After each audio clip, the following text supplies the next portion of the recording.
I think learning how to build relationships in that world, because in the music world, it's all about who you know and how you know them.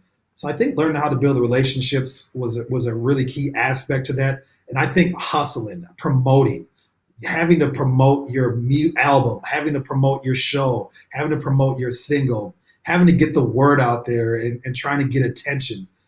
Because in 2021 and beyond, I always say attention is currency. Attention is money now. So that taught me how the skills that are needed to try to get attention on, hey, look at me, this is what I'm doing. It comes down to you have to change your environment. You have to change what you consume. And when I say consume, it could be on a lot of levels, but we'll start with what you're putting in your mind. People. People have an influence on who you are. People have an influence on how you think. Who you are around can change who you are. Because it changed me. I shouldn't say I changed my friends. My friends changed and I changed with them. Okay.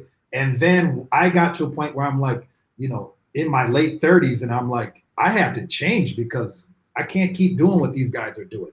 They didn't make drastic changes, and I had to make these changes for myself. So you have to change who you're around and that energy that you're consuming and you're letting into your body. That's number one. And I think number two is you have to educate yourself.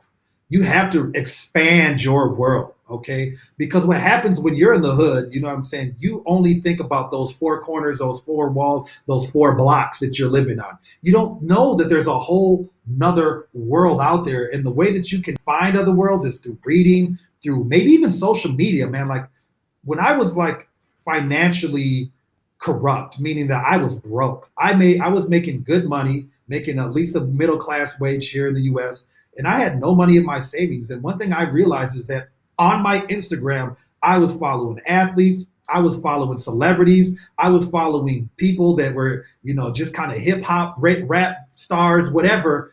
And I realized that they provided me no value, zero value. So what I did is I got rid of probably 80 to 90% of them and replaced each one with an entrepreneur, a business person, a motivational speaker, a motivational memes, and I changed the consumption of what was getting into my mind. So those are probably the two things that I would say is change your environment and then expand your world, because living through people that are living the life that you want for yourself is a way to expand your world and open yourself up to other possibilities that are out there. When you live in the hood and when you live in poverty, it's hard to get your dreams. And like I said, when I was growing up, I had a loving home. I was able to go to the suburbs every weekend and see my grandparents. But my environment where I lived daily, it was the hood, man.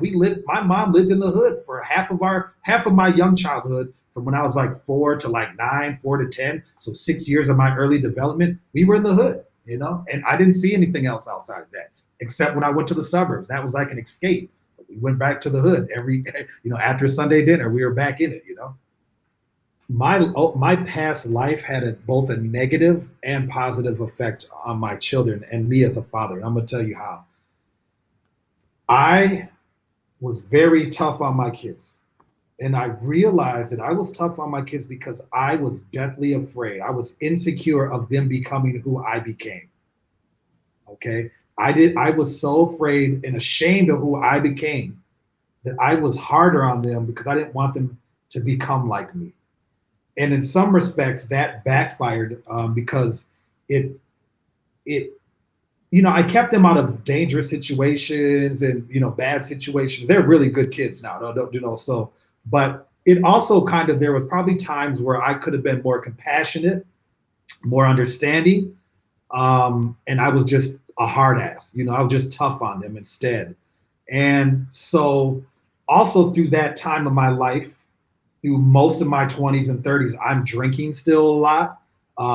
So I would definitely say I was an alcoholic in that point in my life. And not mean, but that affects your mood. That affects your way that you think. You don't have as much clarity. I'm lazier because I'm hungover, 3 or 4 times a week. rather than hustling and getting my work together, getting my shit together those other 3 or 4 times a week. My kids will tell you that anytime they looked into the stands at one of their sporting events, I was there. I was always present in their life. I was coaching. They lived with me more than they lived with their mom because, we had separated early in the age. So they were with me probably like 3/4 of the time. But I wasn't always my best me. And I think since I've made some major changes in my life, I think I've earned their trust back. I think they're more comfortable opening up to me, where in the past they weren't because I was such a hard ass. And I think our adult relationships that I've developed with my kids are a lot better, because also the relationship I've developed with myself is a lot better.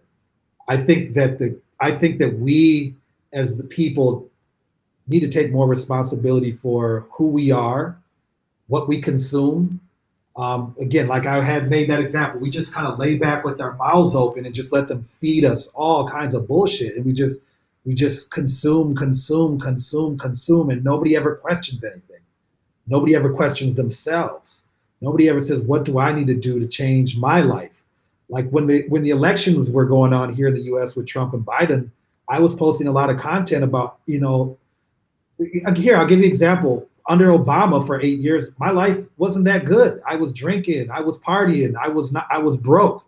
And it had nothing to do with Barack Obama. My life had nothing, the things that happened in my life had nothing to do with him. And conversely, Donald Trump, under his presidency, were the years I made the biggest changes in my life. It became more positive and more happy. He had nothing to do with that. It was all on me and the world that I created for myself. So I don't know if the systems can be changed unless we change ourselves first and take some personal responsibility.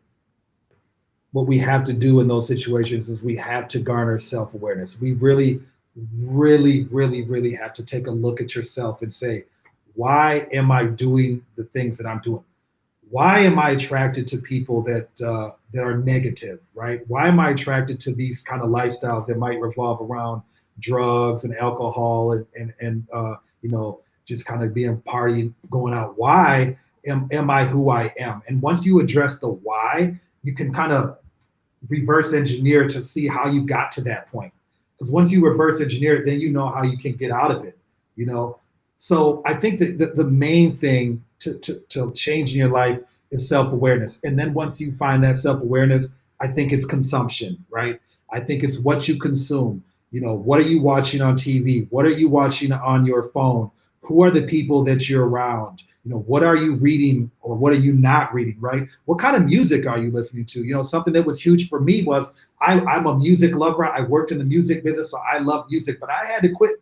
I had to take the hours of music I was listening to and replace that with podcasts of successful billionaires, real estate people, marketers, brand builders, the things that I wanted to manifest in my own life and become. I had to listen to those people and quit listening to rappers tell me to go to the club and pop bottles and sleep with models, right? So it's self-awareness and consumption, I think, are the two biggest things that kind of get you headed in the right direction.